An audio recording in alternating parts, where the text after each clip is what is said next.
예수님의 영혼 구원론. 선한 일을 행한 자는 생명의 부활로, 악한 일을 행한 자는 심판의 부활로 나오리라. 예수님의 영혼 구원론을 한마디로 말하면 이와 같습니다. 그러나 예수께서는 이처럼 직설적으로 말씀하시는 것보다 다음 말씀처럼 비유로 말씀하시기를 즐겨하셨습니다. 거짓 선지자들을 삼가라. 양의 옷을 입고 너희에게 나오나 속에는 노략질하는 일이라.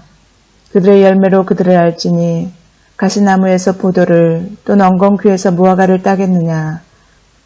이와 같이 좋은 나무마다 아름다운 열매를 맺고 못된 나무가 나쁜 열매를 맺나니 좋은 나무가 나쁜 열매를 맺을 수 없고 못된 나무가 아름다운 열매를 맺을 수 없느니라. 아름다운 열매를 맺지 아니하는 나무마다 찍혀 불에 던져지느니라. 이러므로 그들의 열매로 그들을 알리라. 나더러 주여 주여 하는 자마다 다 천국에 들어갈 것이 아니오 다만 하늘에 계신 내 아버지의 뜻대로 행하는 자라야 들어가리라. 그날에 많은 사람이 나더러 이르되 주여 주여 우리가 주의 이름으로 선지자 노릇하며 주의 이름으로 귀신을 쫓아내며 주의 이름으로 많은 권능을 행하지 아니하였나이까 하리니 그때 내가 그들에게 밝히 말하되 내가 너희를 도무지 알지 못하니 불법을 행하는 자들아 내게서 떠나가라 하리라. 못된 열매 맺는 좋은 나무가 없고 또 좋은 열매 맺는 못된 나무가 없느니라. 나무는 각각 그 열매로 하나니 가시나무에서 무화과를 또는 찔레에서 포도를 따지 못하느니라. 너희는 나를 불러 주여 주여 하면서도 어찌하여 내가 말하는 것을 행하지 아니하느냐. 내게 나와 내 말을 듣고 행하는 자마다 집을 짓되 깊이 파고 주추를 반석 위에 놓은 사람과 같으니 큰 물이 나서 탕류가 그 집에 부딪히되 잘 지었기 때문에 능히 요동하지 못하게 하였거니와 듣고 행하지 아니하는 자는 주추 없이 흙 위에 집 지은 사람과 같으니 탕류가 부딪힘에 집이 곧 무너져 파괴됨이 심하니라.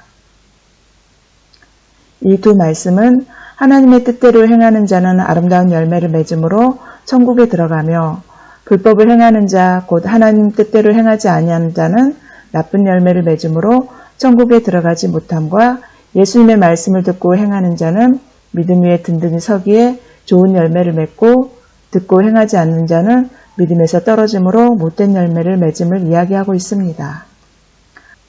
앞으로는 아름다운 열매를 믿음으로 맺은 열매라는 의미로 믿음의 열매라고 하고 나쁜 열매를 죄의 열매라고 하겠습니다.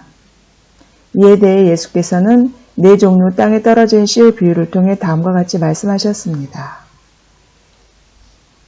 첫째, 길가에 떨어진 씨는 발에 밟히거나 새들이 와서 다 먹어버려 싹이 날 틈조차 없었습니다. 이는 말씀을 들어도 마음에 받지 못하는 자, 곧 믿음이 없는 자를 말합니다.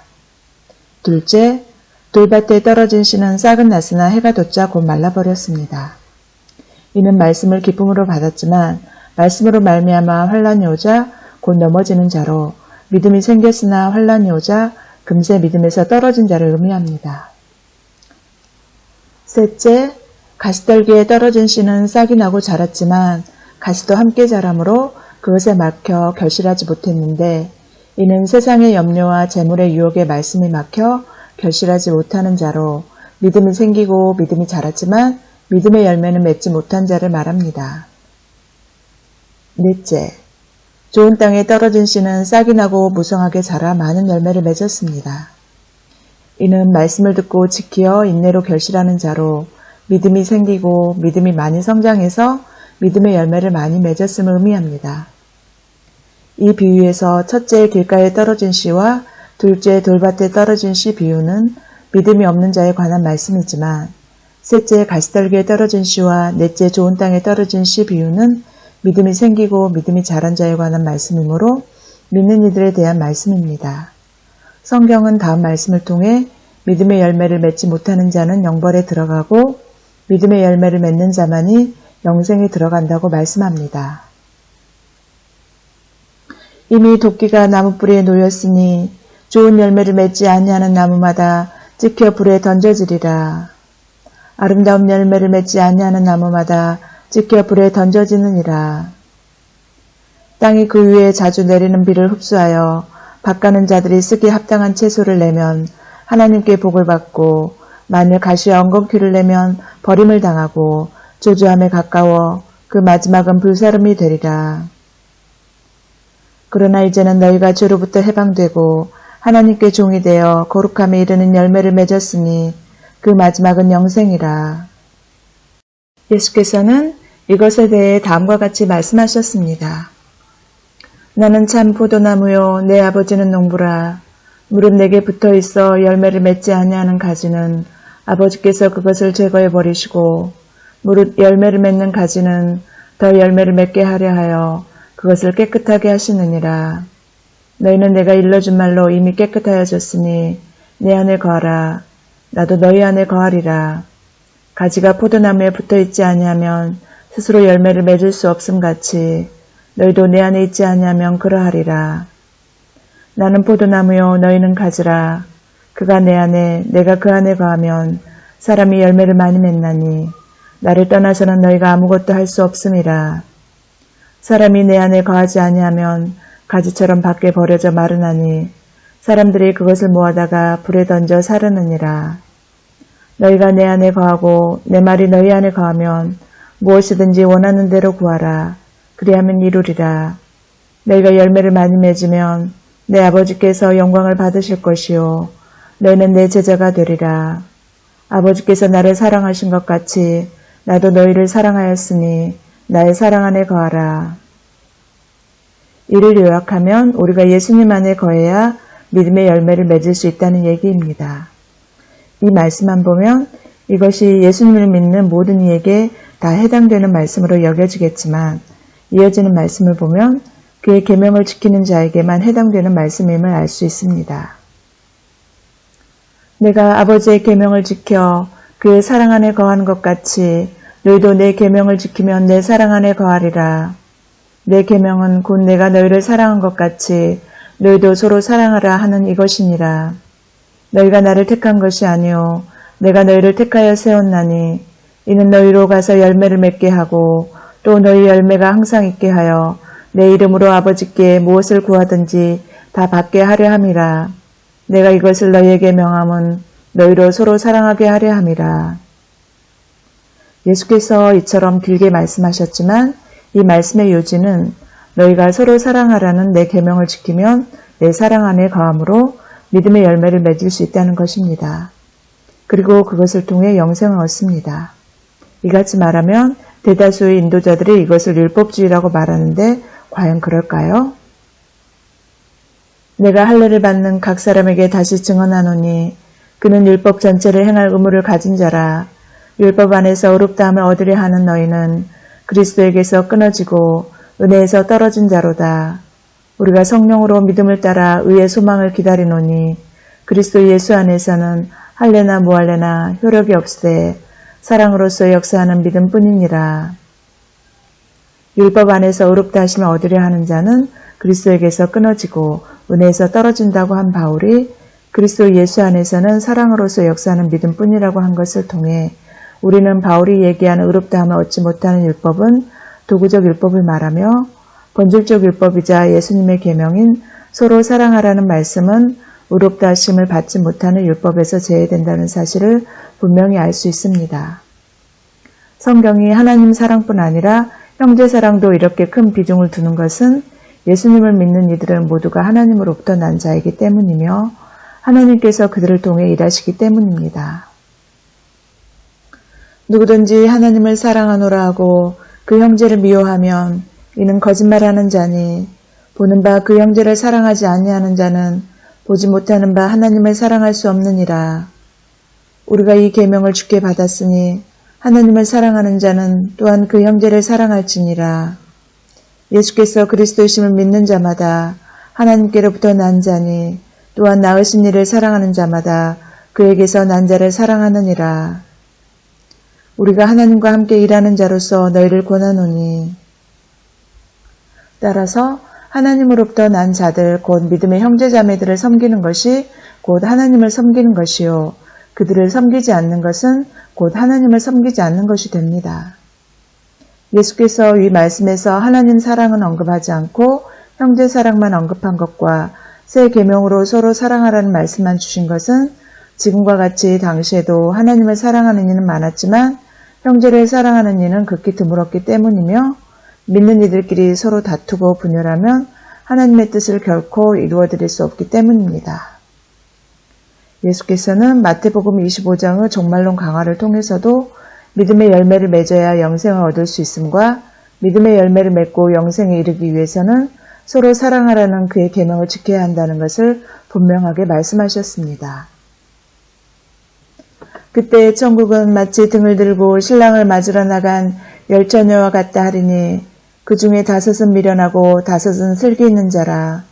미련한 자들은 등을 가지되 기름을 가지지 아니하고 슬기 있는 자들은 그릇에 기름을 담아 등과 함께 가져갔더니 신랑이 더디옴으로 다 졸며 잘세 밤중에 소리가 나되 보라 신랑이로다 맞으러 나오라 하매 이에 그 처녀들이 다 일어나 등을 준비할세 미련한 자들이 슬기 있는 자들에게 이르되 우리 등불이 꺼져가니 너희 기름을 좀 나눠달라 하거늘 슬기 있는 자들이 대답하여 이르되 우리야 너희가 쓰기에 다 부족할까 하노니 차라리 파는 자들에게 가서 너희 쓸 것을 사라 하니 그들이 사러 간 사이에 신랑이 오므로 준비하였던 자들은 함께 혼인잔치에 들어가고 문은 닫힌지라.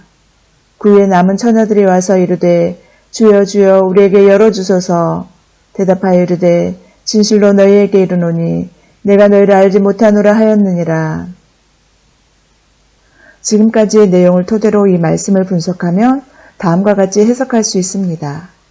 위에서 슬기 있는 자들이 그릇에 담아 등과 함께 가져간 기름은 예수님의 말씀을 행해서 맺은 믿음의 열매를 뜻합니다.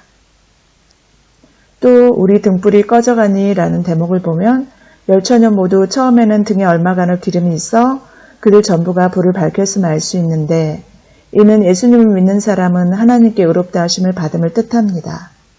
그러나 그릇에 담은 여분의 기름이 없으면 그 등은 얼마 못 가서 꺼지게 됩니다. 이는 예수님을 믿어도 예수님의 말씀을 행하지 않아 믿음의 열매를 맺지 못하면 영혼구원을 받지 못함을 의미합니다. 즉, 이 말씀의 요지는 믿음의 열매를 맺은 사람은 예수님의 영접을 받아 영생에 들어가고 믿음의 열매를 맺지 못한 사람은 예수께서 너희를 알지 못하노라 하심으로 영생에 들어가지 못하게 하신다는 것입니다. 또 마태복음 25장 8절 9절에서 미련한 자들이 슬기 있는 자들에게 기름을 나눠달라 했을 때 슬기 있는 자들이 우리와 너희가 함께 쓰기에 부족할까 염려하노니 하며 거절한 것은 이들이 맺은 믿음의 열매로는 남까지 구원하기에 부족했기 때문입니다. 비록 노아, 다니엘, 욥이 거기에 있을지라도 나의 삶을 두고 맹세하노니 그들도 자녀는 건지지 못하고 자기의 공의로 자기의 생명만 건지리라. 주 여호와의 말씀이니라. 이는 이들이 남들보다 더 많은 것을 받았기에 더 많은 믿음의 열매를 맺어야 하므로 그들과 자녀가 함께 쓰기에는 부족하기 때문입니다. 무릇 많이 받은 자에게는 많이 요구할 것이요 많이 맡은 자에게는 많이 달라 할 것이니라. 그렇다면 우리는 영생을 위해 믿음의 열매를 얼마만큼 맺어야 하며 또 어떻게 맺어야 할까요? 이에 대해서는 예수께서 10처녀 비유에 연이어 말씀하신 달란트 비유와 양과 염소 비유에 잘 나타나 있습니다. 하나님께서는 우리의 믿음의 분량만큼 우리에게 달란트를 주십니다. 그러나 이것을 그냥 묵혀서는 안 됩니다. 하나님 뜻대로 행해서 각자가 받은 만큼 더 남겨야 합니다. 5달란트 받은 자는 5달란트만큼 더, 2달란트 받은 자는 2달란트만큼 더 남겨야 하는데 이것은 하나님께 받은 믿음의 분량만큼 믿음의 열매를 맺어야 한다는 것을 뜻합니다. 그리고 1달란트 받은 자가 달란트로 장사하지 않고 땅에 감추어 두었다는 것은 예수님의 말씀을 행하지 않아 믿음의 열매를 맺지 못했다는 말입니다. 또 어떤 사람이 타국에 갈 때 그 종들을 불러 자기 소유를 맡김과 같으니 각각 그 재능대로 한 사람에게는 금 5달란트를, 한 사람에게는 2달란트를, 한 사람에게는 1달란트를 주고 떠났더니 5달란트 받은 자는 바로 가서 그것으로 장사하여 또 5달란트를 남기고 2달란트 받은 자도 그같이 하여 또 2달란트를 남겼을 때 1달란트 받은 자는 가서 땅을 파고 그 주인의 돈을 감추어 두었더니 오랜 후에 그 종들의 주인이 돌아와 그들과 결산할세 5달란트 받았던 자는 5달란트를 더 가지고 와서 이르되 주인이여 내게 5달란트를 주셨는데 보소서 내가 또 5달란트를 남겼나이다. 그 주인이 이르되 잘하였도다 착하고 충성된 종아 내 주인의 즐거움에 참여할지어다 하고 2달란트를 받았던 자도 와서 이르되 주인이여 내게 2달란트를 주셨는데 보소서 내가 또 2달란트를 남겼나이다.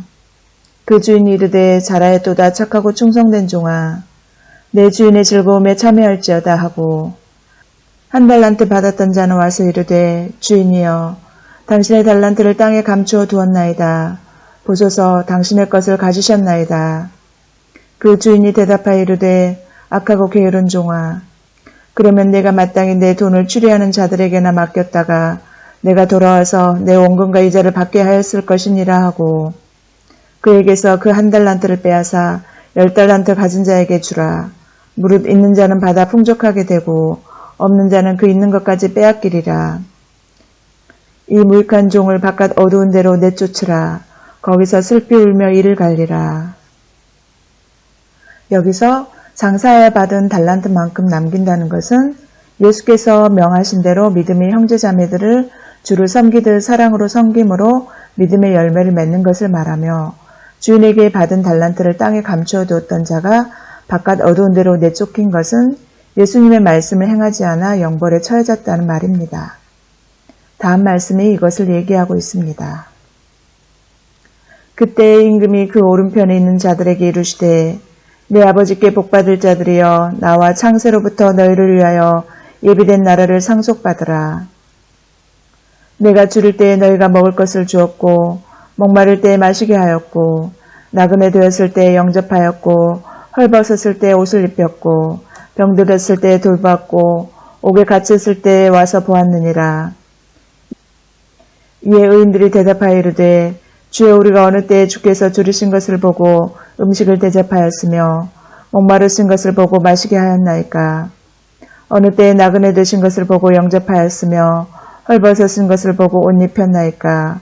어느 때에 병드신 것이나 옥에 갇히신 것을 보고 가서 배웠나이까 하리니 임금이 대답하여 이르시되 너희가 여기 내 형제 중에 지극히 작은 자 하나에게 한 것이 곧 내게 한 것이니라 하시고 또 왼편에 있는 자들에게 이르시되 저주를 받은 자들아 나를 떠나 마귀와 그 사자들을 위하여 예비된 영원한 불에 들어가라. 내가 줄일 때에 너희가 먹을 것을 주지 아니하였고 목마를 때에 마시게 하지 아니하였고 나그네 되었을 때에 영접하지 아니하였고 헐벗었을 때에 옷 입히지 아니하였고 병들었을 때야 옥에 갇혔을 때에 돌보지 아니하였느니라. 그들도 대답하여 이르되 주여 우리가 어느 때에 주께서 줄이신 것이나 목마르신 것이나 나그네 되신 것이나 헐벗으신 것이나 병드신 것이나 옥에 갇히신 것을 보고 공양하지 아니하더이까. 이에 임금이 대답하여 이르시되 이 지극히 작은 자 하나에게 하지 아니한 것이 곧 내게 하지 아니한 것이니라. 그들은 영벌에 의인들은 영생에 들어가리라. 사도 요한은 이것을 다음과 같이 한마디로 요약해서 이야기했습니다. 우리는 형제를 사랑함으로 사망에서 옮겨 생명으로 들어간 줄 알거니와 사랑하지 아니하는 자는 사망에 머물러 있느니라. 예수께서는 부활하신 후 제자들에게 다음을 명하셨습니다. 그러므로 너희는 가서 모든 민족을 제자로 삼아 아버지와 아들과 성령의 이름으로 세례를 베풀고 내가 너희에게 분부한 모든 것을 가르쳐 지키게 하라. 볼지어다 내가 세상 끝날까지 너희와 항상 함께 있으리라. 오직 성령이 너희에게 임하시면 너희가 권능을 받고 예루살렘과 온 유대와 사마리아와 땅끝까지 이르러 내 증인이 되리라. 그러므로 믿음의 열매는 모든 것을 버리고 오직 복음 위에 사는 이들을 죽게 하듯 사랑으로 섬김으로써 그리고 복음을 전해 제자로 삼은 이들을 자신과 같이 사랑하며 섬기고 양육함으로써 맺을 수 있는 것입니다. 열전을 비유해서 미련한 자들이 파는 자들에게 기름을 사러 갔다가 문이 닫혀버렸다는 것은 그들이 이런 것을 행해 믿음의 열매를 맺기 위해 갔다는 것인데 영생의 문턱에 이르러 그것을 행하려다가 너무 늦어버린 것입니다. 이는 농부가 씨를 뿌린 후 물을 주고 김을 메고 거름을 주는 수고를 하며 기다려야 열매를 맺듯 믿음의 열매도 하나님의 나라에 소망을 두고 오랜 시간을 참고 견디며 형제 자매들을 섬기고 사랑해야 맺을 수 있기 때문입니다. 예수님의 다음 말씀은 표현은 다르지만 이런 관점으로 보면 됩니다. 다음에서는 믿음의 열매를 임금 아들의 혼인잔치에 입고 가는 예복에 비유했습니다. 임금이 손님들을 보러 들어올새 거기서 예복을 입지 않는 한 사람을 보고 이르되 친구여 어찌하여 예복을 입지 않고 여기 들어왔느냐 하니 그가 아무 말도 못하거늘 임금이 사람들에게 말하되 그 손발을 묶어 바깥 어두운 데에 내던지라 거기서 슬피 울며 이를 갈게 되리라 하니라. 청함을 받은 자는 많되 택함을 입은 자는 적으니라. 위 예복을 입지 않는 한 사람은 믿음의 열매를 맺지 못한 자를 말합니다. 또 어찌하여 예복을 입지 않고 여기 들어왔느냐는 어찌하여 믿음의 열매를 맺지 못한 자가 여기 들어왔느냐라는 말과 같습니다. 그리고 청함을 받은 자는 모든 그리스도인을 말하며 택함을 입은 자는 믿음의 열매를 맺은 그리스도인을 말합니다. 그러므로 청함을 받은 자는 많되 택함을 입은 자는 적으니라는 말씀은 예수님을 믿는 이들은 많지만 그의 말씀을 행해 믿음의 열매를 맺고 영생에 들어가는 이는 적다는 뜻입니다. 다음 말씀이 이런 해석을 강력히 지지하는데 여기서는 믿음의 열매 곧 위 혼인잔치 때 입은 예복을 빛나고 깨끗한 세마포 옷이요 성도들의 옳은 행실이라고 말씀합니다. 우리가 즐거워하고 크게 기뻐하며 그에게 영광을 돌리세 어린 양의 혼인 기약이 이르렀고 그의 아내가 자신을 준비하였으므로 그에게 빛나고 깨끗한 세마포 옷을 입도록 허락하였으니 이 세마포 옷은 성도들의 옳은 행실이로다 하더라. 그렇다면 믿음의 열매를 맺는다는 것은 무엇을 의미할까요? 이후 과정들을 통해 그것에 대해 알아보도록 하겠습니다.